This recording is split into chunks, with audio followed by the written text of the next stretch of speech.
Bà sụt đấy bọn nó nế bà ngày nay dương màu sắc xa miền phía xa khmer cho mình cụ từ đấy nè bạn chẳng ngày nay dương màu riêng miền tây cái đây mới tiết cho mình cụ nè bạn chẳng tại cái đây cái này nay dương cứ riêng bò này ông pi rồi có chiết nè bạn chẳng bọn bọn thọ bàn riêng tại cái đây bò này ông pi mình đâu ông pi sát nè bạn chẳng ngày nay dương màu riêng bò này ông pi rồi có chiết cho mình cụต่อ tiền nè ta ta ការពណ៌នាអំពីរុក្ខជាតិវាខុសពីការពណ៌នាអំពីមនុស្សនិងសត្វយ៉ាងដូចដេចប៉ុណ្ណាបាទអញ្ចឹងយើងចូលដល់គម្រោងតែងជាមួយគ្រូអស់គ្នាបាទគម្រោងតែងអញ្ចឹងបងប្អូនអស់គ្នាដឹងហើយណានៅក្នុងការសរសេរតែងសេចក្តីយើងកុំភ្លេចមិនថាតែងអំពីមនុស្សតែងពីសត្វតែងពីទីកន្លែងទេណាគឺយើងត្រូវតែគោរពតាមលក្ខខណ្ឌរបស់តែងសេចក្តីគឺយើងចែកជា3ផ្នែកណាបាទគឺទី1សេចក្តីផ្ដើម ទី2គឺតួសេចក្តីហើយទី3សេចក្តីបញ្ចប់ណាអញ្ចឹងគ្រប់តែងសេចក្តីទាំងអស់គឺយើងត្រូវមាន3ផ្នែកធំៗហ្នឹងណាបាទមានសេចក្តីផ្ដើមតួសេចក្តីសេចក្តីបញ្ចប់គ្រប់តែងសេចក្តីទាំងអស់ណាបាទហើយបើយើងសរសេរគឺត្រូវតែសរសេរគ្រប់លក្ខខណ្ឌរបស់គេទើបបានបន្ទុកល្អណាមិនខាតបន្ទុករបស់យើងតើឥឡូវទី1ចូលទៅសេចក្តីផ្ដើមតើនៅក្នុងការពណ៌នាអំពីរុក្ខជាតិ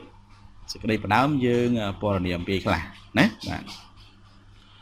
ចឹងនៅក្នុងសេចក្តីផ្ដើមយើងអាចពណ៌នាអំពីប្រភេទរុក្ខជាតិណាបាទយើងប្រាប់អំពីប្រភេទរុក្ខជាតិ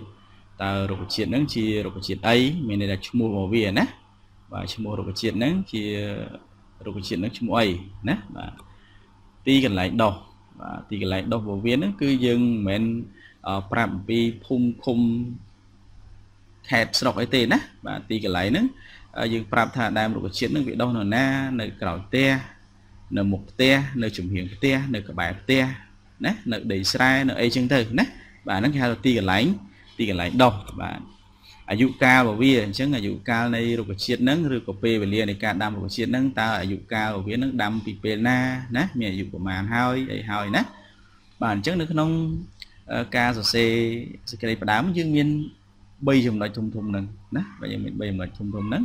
ចឹងយើងប្រាប់អំពីប្រភេទរុក្ខជាតិហ្នឹងឈ្មោះរុក្ខជាតិរបស់យើងទីកន្លែងដុះអាយុកាលនិងពេលវេលានៃរុក្ខជាតិហ្នឹងហើយទាំង3ចំណុចនេះបងចង់សរសេរមួយណាមុនក៏បានដែរណាឲ្យតែមាន3ចំណុចហ្នឹងនៅក្នុងសេចក្តីផ្ដើមរបស់យើងអញ្ចឹងគេឲ្យបន្ទុកបងហើយណាបាទអញ្ចឹងដូចលោកគ្រូបានលើកឧទាហរណ៍មកអញ្ចឹងណាបាទអញ្ចឹងនៅក្នុងសេចក្តីផ្ដើមនេះយើងអាចប្រាប់គេបានឧទាហរណ៍ថាលោកគ្រូពណ៌នាអំពីដើមស្វាយមួយចុះណាពណ៌នាពីដើមស្វាយ ចឹងយើងប្រាប់គេណានៅផ្ទះរបស់ខ្ញុំមានដើមស្វាយមួយដើមនៅខាងក្រោយផ្ទះអញ្ចឹងគេមានឈ្មោះដើមស្វាយមានទីកន្លែងហើយណាដើមស្វាយនោះខ្ញុំដាំប្រហែលជា5ឆ្នាំហើយណាហើយសប្តាហ៍ថ្ងៃវាឲ្យផ្លែបានខ្លះៗអញ្ចឹងទៅអាហ្នឹងហៅថាសេចក្តីផ្ដើមឬក៏បងប្អូនអស់នេះអាចមានគំនិតអីផ្សេងពីហ្នឹងបងប្អូនអាចរៀបរាប់ដូចលោកគ្រូអញ្ចឹងធ្វើម៉េចឲ្យមាន ឈ្មោះរុក្ខជាតិមានទីកន្លែងមានអាយុកាលវានឹងទៅណាបាទអញ្ចឹងគ្រូសង្ឃឹមថាបងប្អូនទាំងអស់នេះអាចនឹងសរសេរផ្ដើមសេចក្តីនេះបានល្អណាបាទចូលដល់ចំណុចទី2គឺតួសេចក្តីណាអញ្ចឹងនៅក្នុងការសរសេរតួសេចក្តីក្នុងផ្ដាពណ៌នាអំពីរុក្ខជាតិបងប្អូនត្រូវចាំថាយើងមាន3ចំណុចធំៗដែរណាបាទអញ្ចឹងទី1គឺត្រូវបង្ហាញអំពីទិដ្ឋភាពមើលពីចម្ងាយ ទី2នោះគឺបង្ហាញអំពីទិដ្ឋភាពទូទៅរបស់រុក្ខជាតិហ្នឹងណាបាទទី3គឺប្រាប់អំពីផលប្រយោជន៍តើរុក្ខជាតិហ្នឹងវាផ្ដល់ផលប្រយោជន៍អ្វីខ្លះសម្រាប់យើងណាហើយនឹងអ្នកដទៃទៀតបាទតោះឥឡូវយើងទៅពណ៌នាអំពី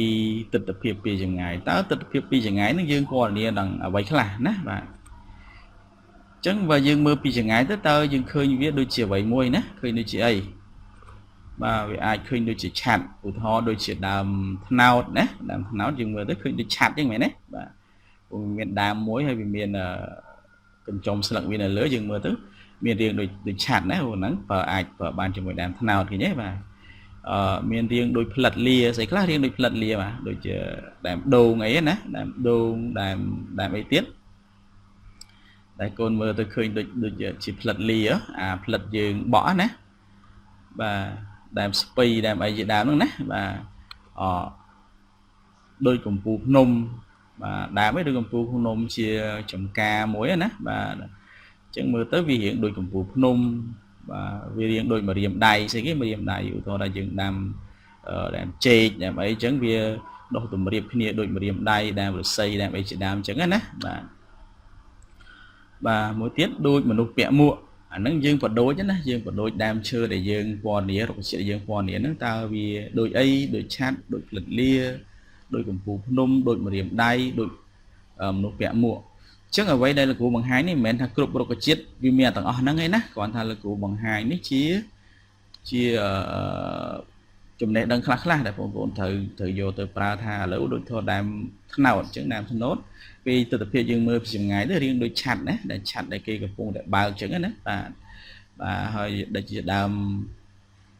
đôn đam ấy nắng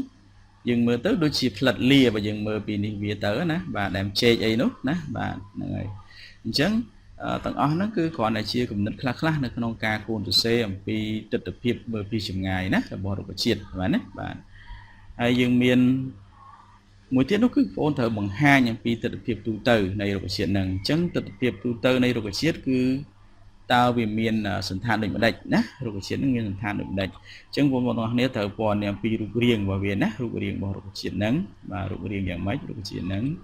và cùng pua của mán và hay po ấy nè và po bê tông rồi po thân nào po ấy chừng tới po cả mai ấy chỉ đam chừng tới tới tám rồi chuyện để po nè nè lâu thôi là po nè vì đam chế chừng đam với po bê tông chừng tới nè là po bê tông chừng tới po nè vì đam thân nào đam po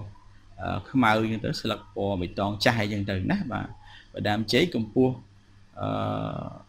hay là 7 mét thì chân từ nè và đam thân công phu và hay là 5 mét thì chân từ mà phần này xem chứ phần này xem mình đây thay dương riệp rọp vì phần này xem này rồi có chuyện nâng đó mình được chia rơi vào vía và côn và đam lực thiêng rồi mẹ para dùng phu đam đông này mấy đam chế para thiêng nè và thiêng đông thiêng chế thì nè và thiêng nào của para bàn đá kêu ní cái ba ban chụp của đam nào nè kêu nào thì nhé và stop ní cứ ba chụp của đam chê stop chê thì nhé và cà vào viết rồi chiết xem giấy miền cà ấy đợi chế cái ba biệt rồi dồn nè và rồi dồn play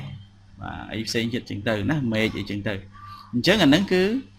dương rọp vì này xem này rồi có chiết để dương trong po là nhiều năng nè và chứng của rọp từ tam ca mới khơi mà dương chân từ nè mà cô việt thum rồi cô dạng mạch nè đào vì dạng mạch lật thiền kiều viên năng má mình nó cứ dướng po là nia từ tam năng chứ là nít còn là chia cùng đất khác đây là cụ năng lượng dùng một bằng hai là bây giờ long là bởi một bọn này ai cho xe bàn nè để tôi nó được triệt mỗi tiết cứ prap bằng pi Paul và giàu để được triệt vào dương nè ta rồi triệt bao giờ nước miền Paul giỏi khá nè mà trong Paul và giỏi bao rồi triệt miền tràn nè và ta dựng ai vô viên nước từ thời bàn khá nè mà chứng rồi triệt môi trường nón ai có đo một lục nè chia chừng một sản phẩm một sàn bàn nè và đam sạc bảo vi ai vô thời khá cái ai vô vi thua chỉ mình like thua chỉ ha mà nè và ai vô vi từ xong dịp tia thưa đồng bộ tia thưa hình trang tia hải bàn á rồi chuyện là đôi chia nào thì nhé đam nào cái dầu đào việt thưa tia cho sạc việt bỏ tia cho sạc việt thưa hình trang tia hay chỉ đam bằng tư hay bà đam chê những cái dầu sạc việt vịt nung mà chẳng á và đam ví dụ chốt chia chùm non phước xài nó làm chế chứ thưa chia ẩn lụa của bán thưa chia bình lai của bán thưa chia chùm này sắt của bạn này làm chế chứ nè bà chứng vì rất tâm nhiên phải giỏi bảo vía thôi nhé và rất tâm nhiên phải giỏi bảo vía mình tha ở đâu có triệt tôi đâu có triệt thôm thế cứ rất tâm nhiên sẽ làm phải giỏi sẽ mình đồ dường nè và miền ấy tiến đôi chỉ kiều nè kiều cứ kiều nào đó nè kiều nào kia ai đòm vía Win thưa chỉ sai thưa chỉ bột thưa chỉ bàn của nó nắng kiều nắng và cái thưa chỉ sai thưa chỉ bố hàm bột tè dưỡng á đã một loạt lọc khơi nhảy rơi vào viên ông ca phải cái lá cái ai vô việt thưa nằm nè thưa chỉ ở sọt đó nè ca lại viên nó ai thưa chỉ ở sọt và thưa chỉ ở sọt đẹp chỉ ba ruột xem nhé bạn hay ផ្លែចឹងផ្លែជាទូទៅគេអាចយកធ្វើជាបង្អែមណាបាទបើសត្វវិញជាចំណីរបស់សត្វចឹងទៅផ្លែរបស់វាហ្នឹងណាបាទ